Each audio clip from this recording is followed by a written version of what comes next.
Hai semua, selamat datang di channel Baca Saham. Pada video ini, kita akan membahas 4 saham yang harganya turun di atas 90%.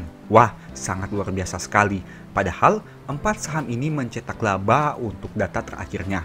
Saham apakah itu? Tapi seperti biasa, semua pembahasan ini bukan rekomendasi dan hanya informasi. Ingat, kerugian kamu tanggung sendiri ya. Saham pertama adalah CSIS. Teman-teman bisa lihat di sini bahwa dalam 5 tahun terakhir harganya sudah turun 92%. Sempat di angka 2100, tapi sempat juga turun hingga ke gocap. Dan saat video ini dibuat, saham ini berada di angka Rp59. Perusahaan bergerak di sektor properti dan listing sejak tahun 2017. Jumlah kepemilikan di masyarakat ada sekitar 20%. Sekarang kita lihat untuk IPS-nya, teman-teman bisa lihat bahwa saham ini cenderung punya IPS yang positif dalam beberapa tahun terakhir, di mana hanya pernah rugi di tahun 2019, tapi hingga tahun 2020 sampai 2022, mereka berhasil membukukan profit. Hingga video ini dibuat, profitnya sekitar 6,7 miliar rupiah. Sekarang mari kita lihat untuk aspek dividennya, mereka tidak membagi dividen per 8 kali dengan PBV 0,5 kali. Artinya harga 59 ini dijual setengah dari modalnya yang berjumlah 117. Rasio NPM 11% dengan ROE 5,8%. Angka yang bisa dikatakan tidak menarik, tapi tidak juga sangat rendah. Tapi mereka punya DER yang tinggi dengan angka 115%.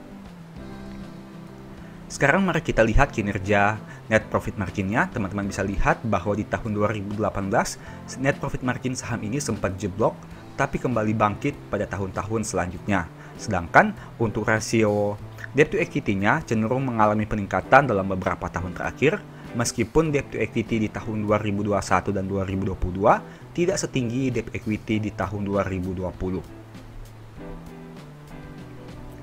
Saham kedua adalah PCAR, di mana harganya turun 95% dalam 3 tahun terakhir.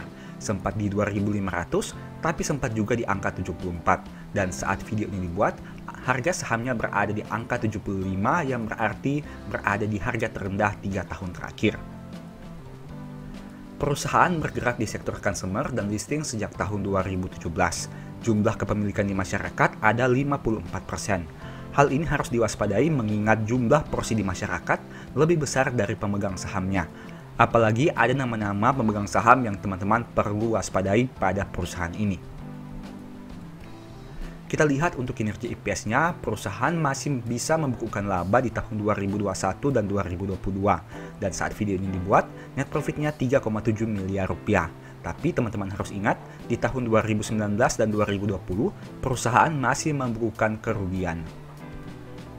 Perusahaan tidak tercatat membagi dividen, PER-nya 17 kali dengan PBV 1,2 kali, yang berarti harga 75 ini bahkan sudah lebih mahal dari modalnya yang hanya berjumlah Rp57.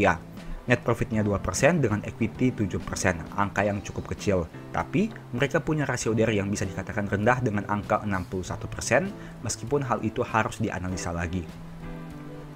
Sekarang kita lihat untuk perkembangan revenue-nya. Perusahaan punya revenue atau pendapatan yang fluktuatif, di mana sempat jeblok pada tahun 2019 dan 2020, tapi kembali bangkit. Begitu juga dengan net profit-nya dan net profit margin-nya. Kemudian kita lihat dari sisi debt to equity ratio-nya, cenderung mengalami peningkatan sejak tahun 2018 hingga tahun 2022, dan hal itu harus diwaspadai. Saham berikutnya adalah Tops, di mana sudah mengalami penurunan sekitar 89,9% atau kita bulatkan 90% dalam 5 tahun terakhir. Sempat berada di angka 1020, tapi sempat juga turun hingga ke angka 50. Dan saat video ini dibuat, harga sahamnya berada pada harga saham terendah 5 tahun terakhir, yaitu Rp50. Perusahaan bergerak di bidang infrastruktur dan listing sejak tahun 2017. Kepemilikan saham di masyarakat ada sekitar 38% dan mayoritasnya masih dipegang oleh pengendali perusahaan. Kita lihat untuk kinerja IPS-nya, saham ini masih mampu membukukan laba pada tahun 2021 dan 2022, meskipun pada tahun 2022 Q3 membukukan kerugian. Dan saat video ini dibuat, net profitnya 1,4 miliar rupiah. Untuk tahun 2019 dan 2020, perusahaan masih membukukan kerugian. Saham ini juga tidak membagi dividen, Untuk PER-nya 836 kali, angka yang sangat mahal, dan PBV-nya 1,9 kali, yang berarti harga 50 ini bahkan masih mahal jika dibandingkan dengan modalnya yang berjumlah 25 per lembar saham.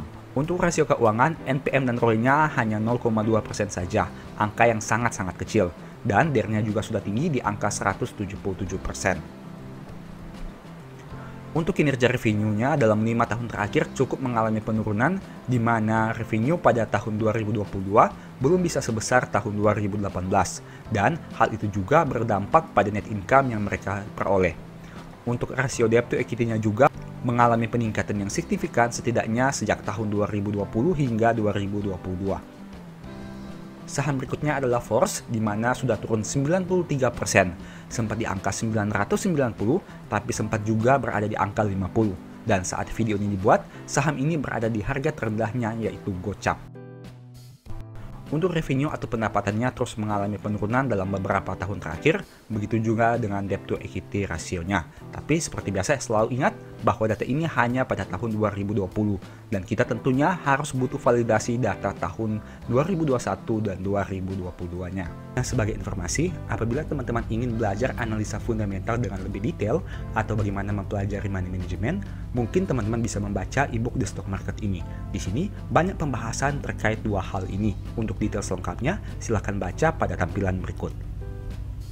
Apabila tertarik melakukan pembelian ebook baca saham, silahkan chat WA saja ke nomor yang tercantum ini ya. Oke, sekian video ini, semoga bermanfaat. Thank you.